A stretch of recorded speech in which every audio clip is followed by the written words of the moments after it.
খুলনা ল্যান্ডবাই থেকে রাসেল বলছিলাম। আপনাদের সামনে একটা জমি নিয়ে হাজির হয়েছি। এটা 31 নম্বর ওয়ার্ডের ভিতরে পড়েছে, লবণচূড়া, দারোগা লিজ বলে। হ্যাঁ, এই হচ্ছে রোড, আপনারা দেখতে পাচ্ছেন।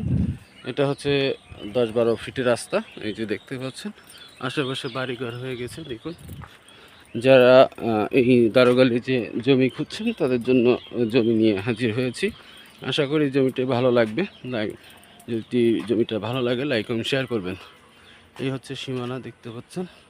এখানে 4 কাঠা একটা জমি আছে, মুখে প্রায় 35 ফিট মুখ আছে। এই যে দেখুন, এই হচ্ছে আরেকটা পিলার, ওইদিকে হলো আরেকটা পিলার, ওইদিকে একটা পাঁচিলের কোনা। এই যে দেখতে পাচ্ছেন। যারা আগ্রহী আছেন উপরের স্ক্রিন নাম্বারে যোগাযোগ করবেন, বাকিটা আপনাদের সাথে